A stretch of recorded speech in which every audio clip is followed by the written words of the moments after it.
Gold, trusted gold buyers. మీరు తాకట్టు పెట్టిన బంగారాన్ని విడిపించి ఈ రోజు ఉన్న మార్కెట్ ధరకు కొనబడను. 4 కోట్ల మంది కదా, 2 లక్షలు, 10 లక్షలు, 15 లక్షలు చూస్తే ఎంత పర్సెంటేజ్? అసలు ఎంతమంది చూస్తున్నారు? ఏం చేస్తున్నావు? ఎవరిని చేస్తున్నావు దీన్ని ఇన్ఫ్లుయెన్స్? ఏదైతే ఆరోగెంట్ ఉన్నాడో ఆరోగెంట్ డైలాగ్లకు అట్రాక్ట్ అవుతాడు, అగ్రెసివ్ ఉన్నాడు అగ్రెసివ్ డైలాగ్లకు అలవాటు అవుతాడు, కుల పిచ్చున్నాడు కులం పిచ్చి మాటలు మాట్లాడితే అట్రాక్ట్ అవుతాడు, మత పిచ్చున్నాడు మత పిచ్చి మాటలు మాట్లాడితే అట్రాక్ట్ అవుతాడు. కానీ సామాన్యునికి అవసరం ఉన్న మాటలు ఇయ్యల్లా వినకున్నా 1 సంవత్సరానికో 2 ఏళ్ళకో ఖచ్చితంగా ఈ వీడియోలు చూస్తారమ్మా. ఇది లాంగ్ రన్లో ఉంటాయి. 42% రిజర్వేషన్ సార్. ఇప్పుడు కోర్టులో కేసు ఉంది, ఏమవుతుంది సార్? ఎన్నో టీవీలలో చెప్పినాం, ఏ చట్టసభలు అయితే చట్టాన్ని తయారు చేస్తుందో అందులో చట్టసభలలో సభ్యుని నేను. అలాంటి సభ్యులు చేసినటువంటి చట్టం, ఆ చట్టాన్నే కోర్టు ఇంప్లిమెంట్ చేస్తుంది. రాజ్యాంగాన్ని వ్యతిరేకంగానే అయితే పోదు. అక్కడ ఉంటే రేపు నేను ఆ రోజు కూడా హైకోర్టు దగ్గర చెప్పిన, నేను పోయింది హైడ్రా మీద కేసుకి, కానీ మాట్లాడింది ఈ విషయము అది పక్కన పెట్టిరు, ఈ అన్న 2 మాటలను ముందట పెట్టిరు మీడియా వాళ్ళు. నాకు తెలిసి ఇదే ముందటికి వస్తుందని నాకు కూడా తెలుసు. సరే ఏదన్నా ఒకటి వీళ్ళకు మీకు ధైర్యం ఉంటే ఇది టెలికాస్ట్ చేయండి అని చెప్పిపోయినాం. 20 టీవీలు కెమెరాలు పెడితే 2 దీన్ని టెలికాస్ట్ చేశారు, మిగతా వాళ్ళందరూ ఇది చేయలే. హైడ్రానైతే ఆయనతో అది కూడా చేయలే, ఆ 2 కూడా చేయలే హైడ్రా విషయం.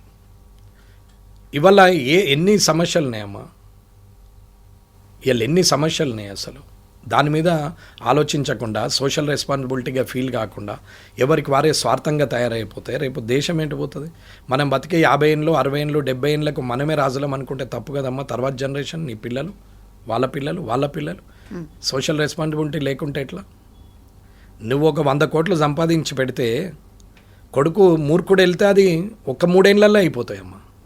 కానీ నువ్వు ఒక క్యారెక్టర్ను సొసైటీకి ఇచ్చిపోతే అది 100 సంవత్సరాలు రన్ చేస్తుంది. దాన్నే సిస్టమ్ అంటారు. సిస్టమ్ లోపల ఉండి నడపాలి, కానీ సిస్టమ్ దాటి నడుపుతా అన్నప్పుడు ప్రజాస్వామ్యంలో వాక్ స్వాతంత్రం అనే ఒక హక్కు ఉంది. నేను ఏది మాట్లాడినా నడుస్తుంది అని అనుకుంటే దానికి నేనేం చేయలేనమ్మా. కాబట్టి ఎక్కడ కూడా నేను రిజర్వేషన్స్కి అగెనెస్ట్గా నేనేం మాట్లాడలేదు. నేను ఇవాళ కూడా చెప్తున్నా, ఆర్థిక పరమైన రిజర్వేషన్లు ఇవ్వాలి అంటున్నాం. పేదవాడిగా ఉన్నటువంటి వ్యక్తులకే చెందాలని చెప్తున్నాం. కానీ అదే కులంలో ఉండి బాగా డబ్బులు సంపాదించిన వ్యక్తులకు అవద్దు. నేను పేర్లు తీసుకోవచ్చు, వారందరికి క్షమాపణ చెప్తున్నా. కానీ వాది నిజమా కాదా వారే ఆత్మవిమర్శ చేసుకోవాలి. నేను మాట్లాడింది పచ్చి నిజం, తప్పేం లేదు దీంట్లో, ఎవరి ద్వారా అయినా సరే. కాబట్టి డప్పు కొట్టేవాడే డప్పు కొట్టుకుంటూనే ఉండాలా, డాక్టర్ అయిన కొడుకే మళ్ళీ డాక్టర్ సీట్ రావాలా రిజర్వేషన్లో అంటే ఎందుకు? ఇది ఏం లాభం? నీ కులానికి నీ కుటుంబం కోసం నువ్వెంత ఆలోచిస్తున్నావు, నీ కులం కోసం ఆలోచించు, అలాగే నీ సమాజం కోసం ఆలోచించు అనేది నా ప్రయత్నం. Yes sir.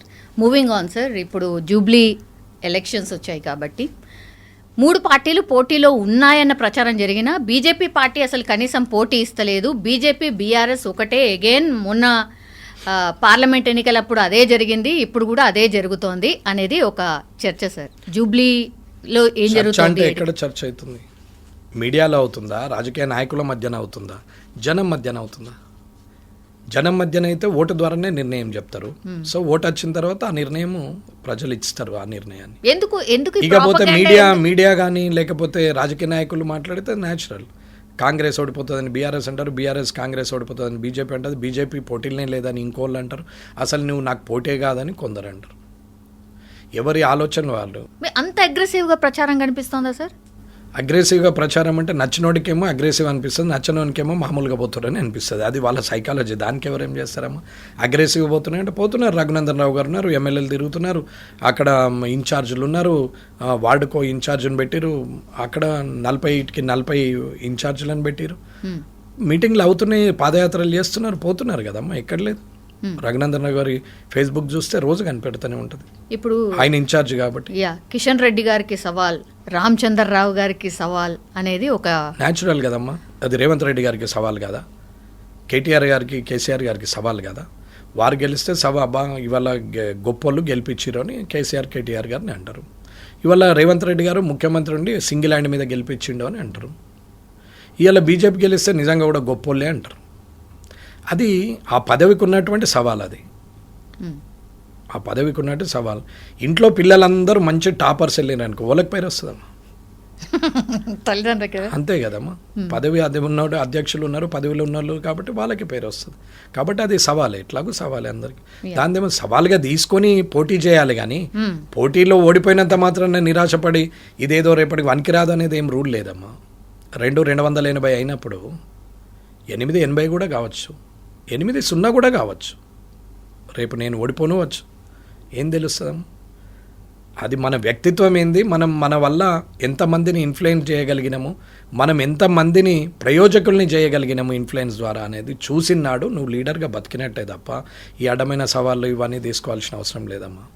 ఎవరేం చేసిరు ఎవరేం చేయలేదు అని అంటే ఎవరికో వనికి ఓటేయాలని కూడా వేస్తుండొచ్చు. అందులో ఏ ఒక్కడో గెలుస్తాడు ఖచ్చితంగా. ఎవడో ఒక్కడికి ఓటేయాలి తప్పదు కాబట్టి ఓటేస్తే ఎవడో ఒక్కడు గెలుస్తాడు ఖచ్చితంగా. మిగతా ఇద్దరు అనమకులని కాదు అక్కడ. రేవంత్ రెడ్డి గారి పరిపాలన ఎట్లుంది అమ్మా? ఆయన పరిపాలన ఎట్లుందో అందరికన్నా ఎక్కువ మీడియాకి తెలుసు. నేనేం చెప్పాలమ్మా అంటే అన్స్టేబుల్ అనే చెప్తున్నా, అన్కంట్రోల్ అనే చెప్తున్నాం. రేవంత్ రెడ్డి గారి పరిపాలన గురించి నేను చెప్తామా. ఒక 55 ఏళ్ళ వయసులో ముఖ్యమంత్రి అయ్యాడు. యంగ్స్టర్, కింది నుంచి కష్టపడి పైకి వచ్చినాడు. జడ్పీటీసీ చేశారు, ఎమ్మెల్సీ ఇండిపెండెంట్ చేసి గెలిచారు, ఎమ్మెల్యేగా 2 సార్లు గెలిచారు. చంద్రబాబు నాయుడుతో అత్యంత సన్నిహితంగా ఉన్నాడు, పార్టీలో మంచి పట్టు సాధించాడు.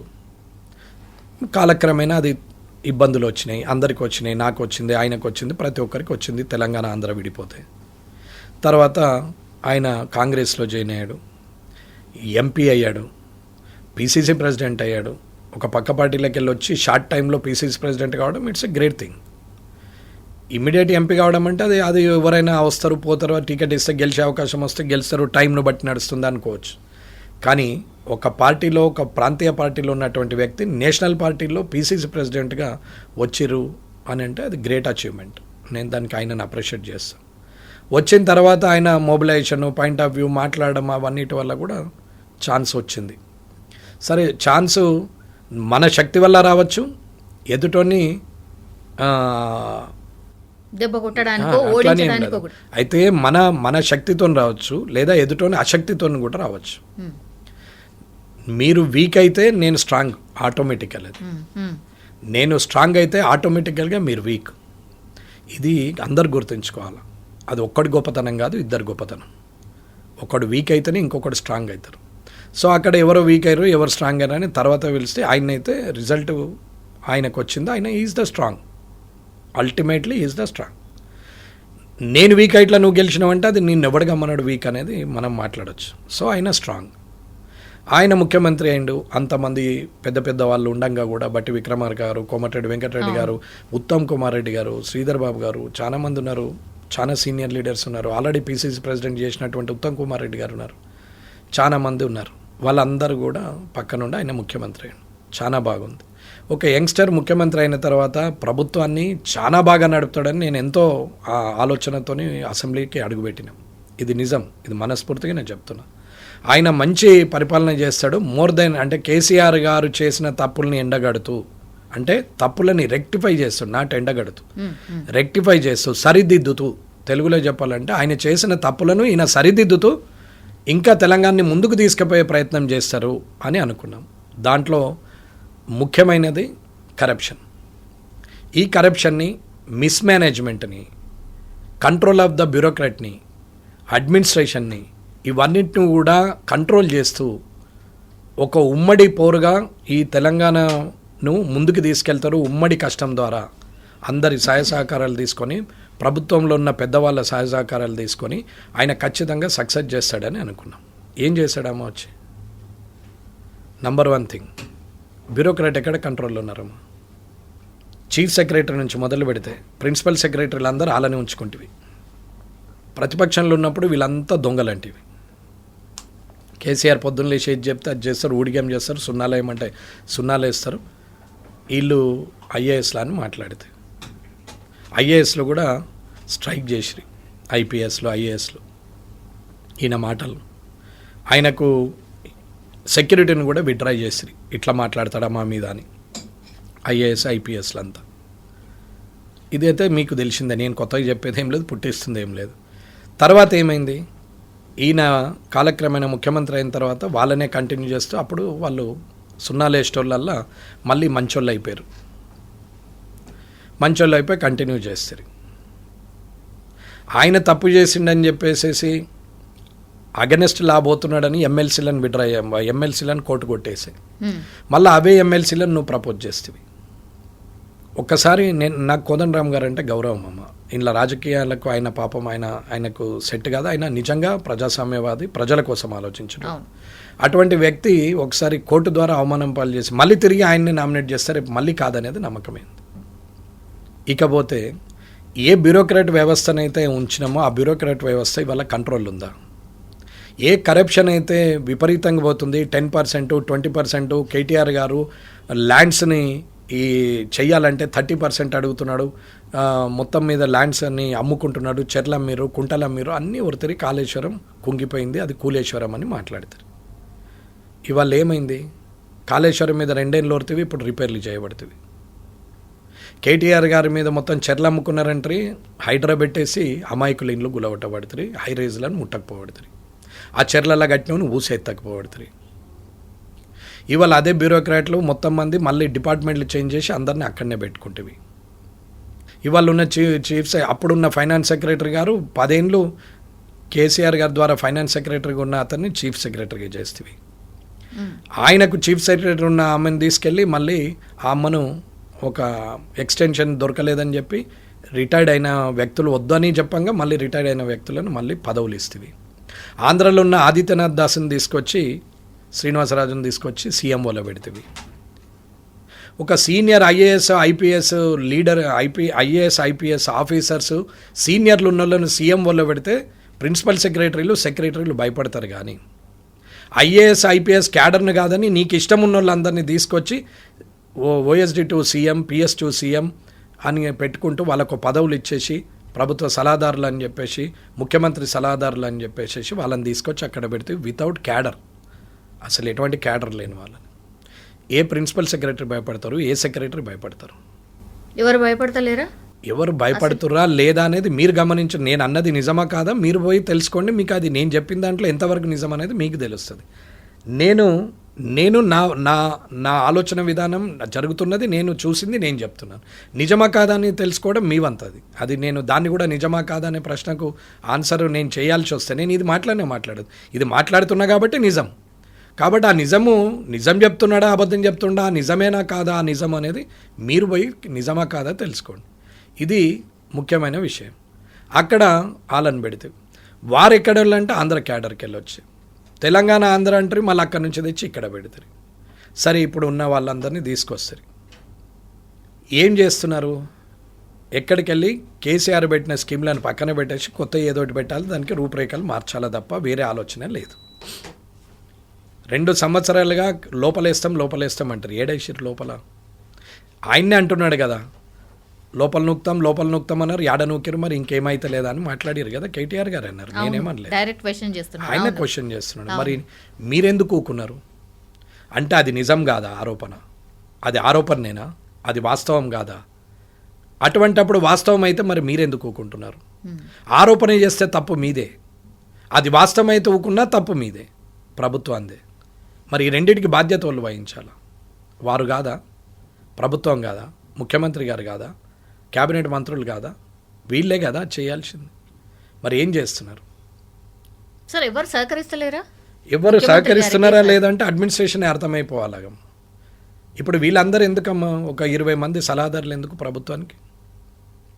ఇప్పుడు 4,90,000 మంది, 4,93,000 చిల్లర ఉన్నటువంటి మంది కాంట్రాక్ట్ అండ్ అవుట్సోర్సింగ్లో ఉన్నారు ఇవాళ గవర్నమెంట్లో. 5,19,000, 5,20,000 మంది ప్రభుత్వ ఉద్యోగులు ఉన్నారు. ఓవరాల్గా 10 లక్షల చిల్లర ఉన్నారు.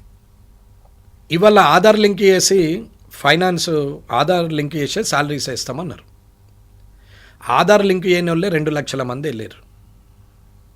మరి ఇన్ని రోజులు పేమెంట్ ఎట్లా పోయింది అకౌంట్కి? వితౌట్ ఆధార్ చేతికి ఇస్తున్నారా జీతాలు?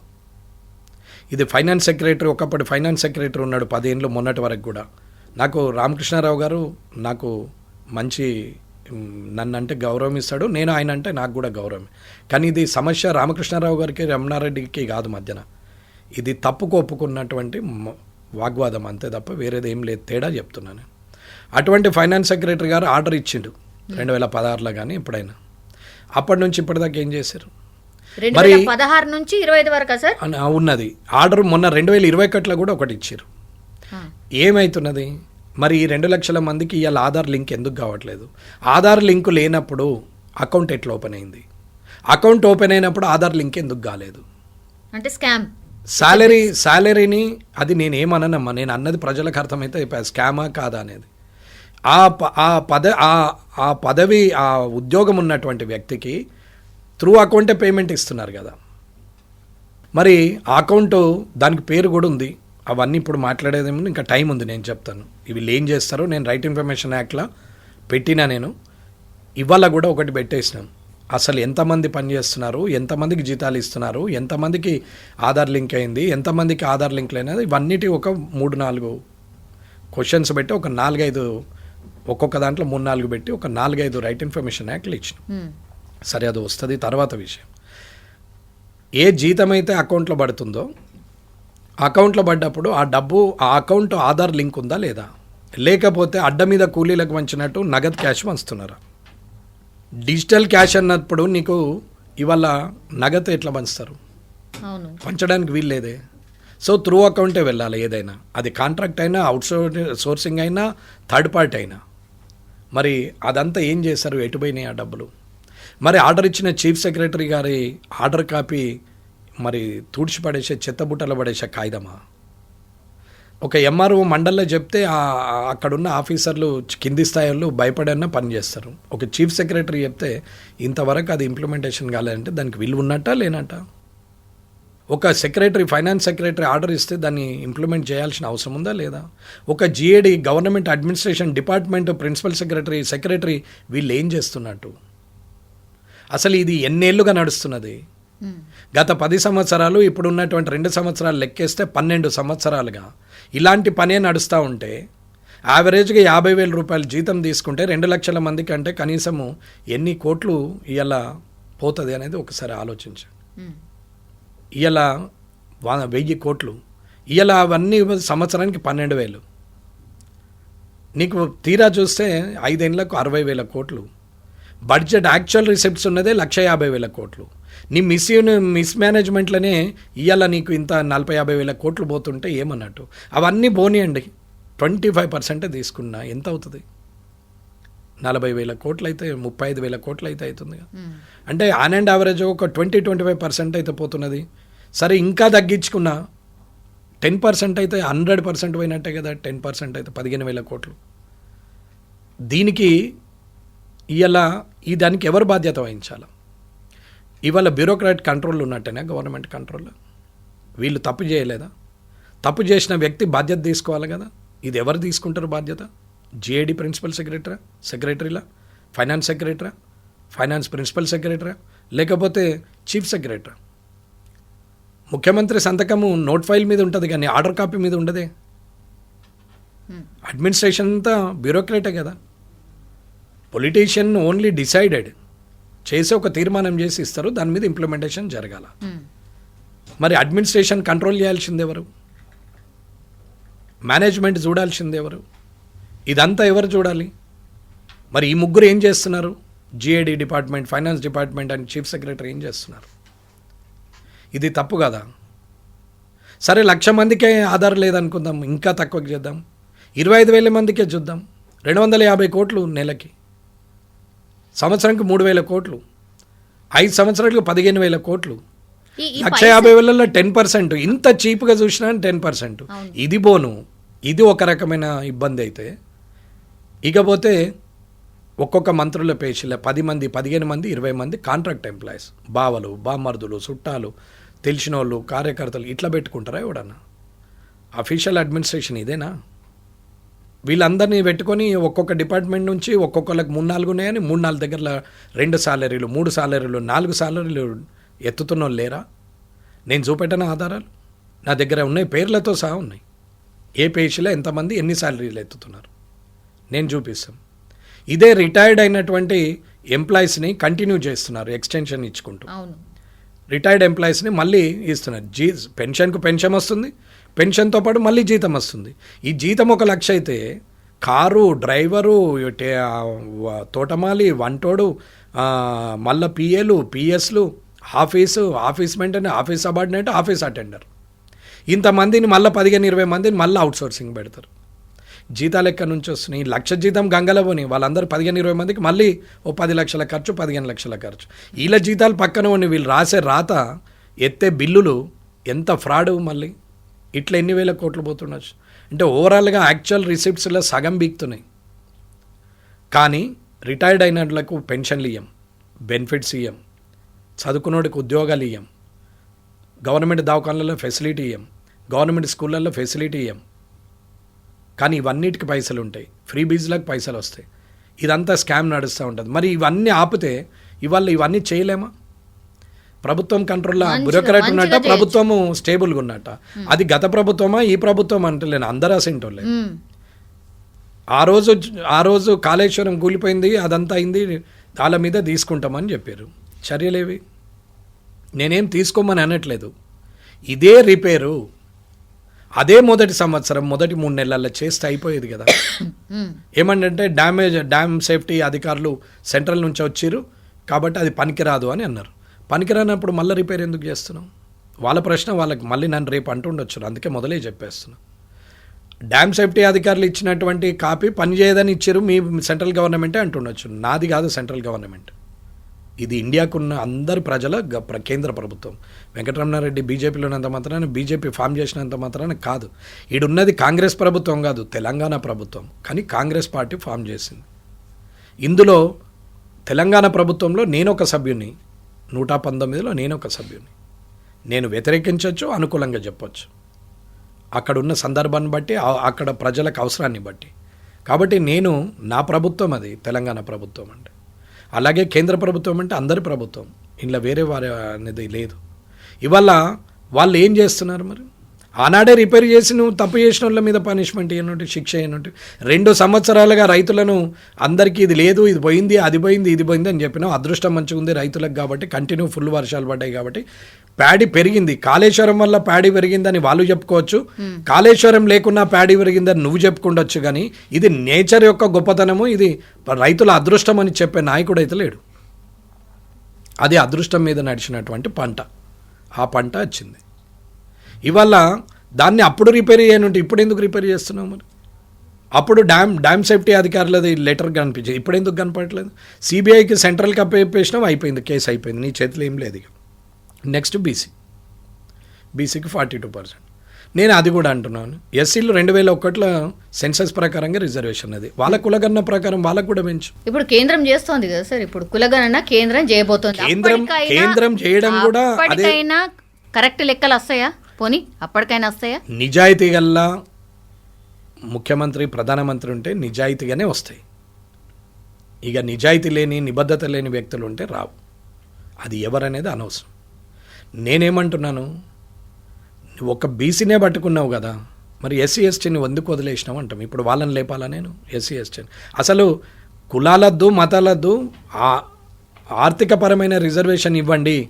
ఎప్పుడైతే నువ్వు ఎబో పావర్టీ లైన్ అయినావో you are belongs to open competition, ఓసీలకు వచ్చినట్టే లెక్క. మీలాగా చాలా కొద్ది మంది మాత్రమే ఆలోచిస్తారు సార్, అందరు ఇంత బ్రాడ్ గా ప్రజలందరూ ఆలోచిస్తారు. అదే తేడా. ఇక్కడ ఉన్నదంతా ఏమవుతుందంటే నోరున్నుందే ఊరున్నది అని అన్నట్టు, నలుగురు మాట్లాడినంత మాత్రాన ఊరు మొత్తం ఒప్పుకున్నది అనేది కాదు.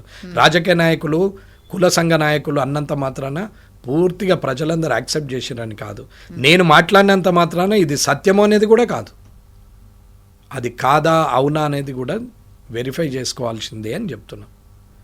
కాబట్టి అడ్మినిస్ట్రేషన్ ఎక్కడుంది? ఇక్కడ రిటైర్డ్ అయిన వాళ్ళను కంటిన్యూ చేస్తారు.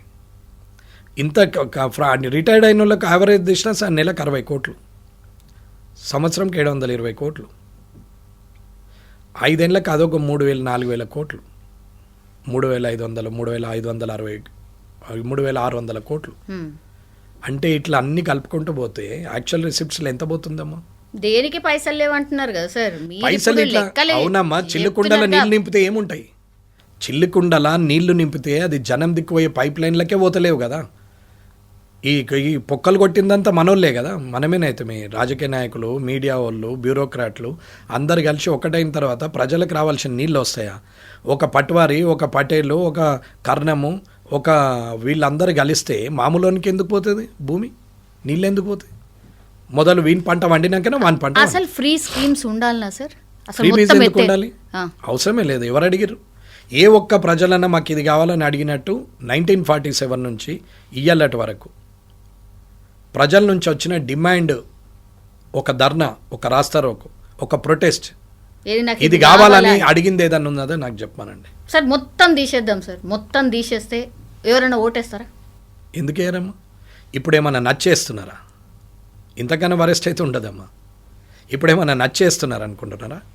తప్పదు కాబట్టి వేస్తున్నారు. ఓట్ పర్సంటేజ్ ఎందుకు తగ్గుతుందమ్మా? ఇది అర్థం కాదా? ఓట్ పర్సంటేజ్ ఎందుకు తగ్గుతున్నది? ఏ పోయేసి ఏం లాభం అంత పిచ్చోళ్ళు తిరిగానే కాడికి వస్తున్నారు. ఒక ఫ్రస్ట్రేషన్కి వచ్చేసి నెగ్లిజెన్సీ మొదలైంది. 100% కావాల్సింది అయితలేదే. ఎందుకు ఓటైనోనికి స్కీములు? ఓటైనోనికి ఇండియన్ ఆధార్ కార్డు ఎందుకు? అసలు ఎపిక్ కార్డు ఉన్నోనికి ఆధార్ కార్డు ఉండాలంటే ఓటు వేయాల్సిందే. ఓటేస్తేనే నీకు కరెంట్ వస్తుంది, నీకు నల్ల వస్తుంది, నీకు రోడ్ వస్తుంది, నీకు పర్మిషన్ వస్తుంది, నీకు ఇల్లు కట్టుకోవడానికి అవకాశం వస్తుంది, నీ బ్యాంక్ అకౌంట్ ఓపెన్ అవుతుంది, నీకు జీతం వస్తుంది, నీకు ఉద్యోగం వస్తుంది, నీకు లోన్ వస్తుంది అని పెట్టిన రోజు ఓటు ఎందుకు వేయడమ్మా? ఎంత పెద్దోడైనా సరే లైన్లో నిలబడొచ్చి ఓటేస్తాడు. ఎంత ఉన్నోడైనా సరే లైన్లో నిలబడొచ్చి ఓటేస్తాడు. ఎంత ముసలోడైనా సరే లైన్లో వచ్చి నిలబడి. కానీ లేనోళ్ళే ఓటేస్తున్నారు. మీద ఇది గమనిస్తారా ఎప్పుడైనా? మార్నింగ్ 6 to 10 మొత్తం లేనోళ్ళే వేస్తారు. అవును. వ్యాపారస్తులు కానీ, సెలబ్రిటీలు కానీ, బ్యూరోక్రాట్లు కానీ, లీడర్లు కానీ, రిచ్ పీపుల్ కానీ వీళ్ళెవరు రారు. వాళ్ళు మెల్లగా వస్తారు. వస్తారు, లేకుంటే లేదు. అది కూడా అంతే కదా. వచ్చిన వాళ్ళు ఏంటంటే తప్పదు. ఇప్పుడు చిరంజీవి గారు అన్నారు, అందరు గుర్తుపడతారు. రాకపోతే ఓటేయడాని అంటారని దేవుడు అనుకుంటే వచ్చి ఓటేసిపోవాల్సి వస్తుంది. మహేష్ బాబు గారు, ఎన్టీ రామారావు గారు, మీతో ఎంతమంది వేస్తున్నారు సినీ ఫీల్డ్ ఉన్నారు? నేను ఎవరిని పేరు పెట్టి ఎందుకు చెప్తున్నామంటే ఒక ఎగ్జాంపుల్గా చెప్తున్నాం. వాళ్ళు తప్పు చేస్తున్నారనేది కాదు నా ఉద్దేశం. ఎక్కడ అవుతున్నది అది మీరు ఆలోచించి చెప్పండి. ఇది ప్రజలు ఆలోచిస్తున్నారు అని చెప్తున్నాం. కానీ మనమేం చేస్తున్నాం? మనం ఏది అనవసరమో, ఏదైతే క్రిస్పీగా ఉంటుందో, ఏదైతే మనుషులు తొందరగా చూస్తారో మన టీవీని, అది మాత్రమే ప్రసారం చేస్తున్నాం. అది తప్ప వేరే చెయ్యం. ఎక్కడైతే ఒక రైతు ఆత్మహత్య చేసుకున్నాడు అని అంటే ఆయన చెప్పం.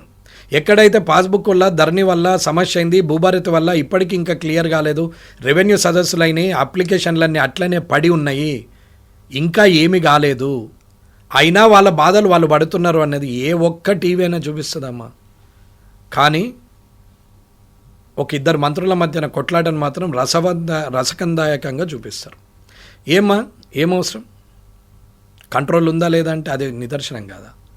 ఒక ఓఎస్డీ అవుట్సోర్సింగ్ అయినా, ఒక మంత్రికి ఓఎస్డీ అవుట్సోర్సింగ్ ఉంటారు. ఒక డిపార్ట్మెంట్, ఏ డిపార్ట్మెంట్, ఎండోమెంట్ డిపార్ట్మెంట్కి ఆమె మంత్రి అయినప్పుడు ఎండోమెంట్ ఇంకా 4 డిపార్ట్మెంట్లు ఉంటే ఆ డిపార్ట్మెంట్కు ఉన్నటువంటి వ్యక్తులను తీసుకుంటే ఆ డిపార్ట్మెంట్ మీద పట్టు ఉంటుంది, అవగాహన ఉంటుంది. ఎంత పిహెచ్డి చదివటానికైనా ఒక గురువు ఉంటాడు మళ్ళీ స్కాలర్కి. ఆయన చెప్తేనే ఈయన పిహెచ్డి కంప్లీట్ అవుతుంది. ఎంత మంత్రివైనా నీకు అక్కడ ఆ బ్యూరోక్రాటు, అక్కడ ఉన్న ఓఎస్డీ అనే వ్యక్తి ఉండాల్సిన అవసరం ఉంది. ఇవాళ ఎందుకమ్మా రిటైర్డ్ అయిన వాళ్ళని ఎందుకు పెట్టుకోవాలి? అవుట్సోర్సింగ్లోనే ఎందుకు పెట్టాలి? ఇప్పుడు డీజీపీ గారు ఉన్నారు, రవి గుప్తా గారు. మళ్ళీ ఆయనకి ఇప్పుడు ఎక్స్టెన్షన్ ఇచ్చి ప్రభుత్వ సలహాదారు కూడా ఇచ్చారు. ఏమ్మా రిటైర్ అయ్యింది కదా, ఎందుకు ప్రభుత్వ సలహా? నేను రవి గుప్తా గారు నాకు పరిచయమే, నేనేం తప్పు మాట్లాడట్లేదు. రామకృష్ణారావు గారు లాగా అవసరమా? మరి ఆయన ప్రభుత్వ సలహాదారు తీసుకుంటే ఇప్పుడున్న డీజీపీకి శివధర్ రెడ్డి గారు వేస్టా? డీజీపీలు ఉన్నారు, ఐజీలు ఉన్నారు, కమిషనర్లు ఉన్నారు, ఎస్పీలు ఉన్నారు, ఒక యంత్రాంగమే ఉంది. ఉండంగా మీద సలహాదారులు ఎందుకమ్మా? వీళ్ళకి తెలియదు, ఆయనకు తెలుస్తుందా? ఇప్పుడు మీరు యాంకర్గా ఉంటున్నారు, క్వశ్చన్ చేస్తున్నారు, మీ పక్కకు సలహాదారు ఎందుకమ్మా అంటే నీకు ఆయన సలహాలు ఇస్తేనే మాట్లాడతారా? అటువంటిప్పుడు మీరెందుకు?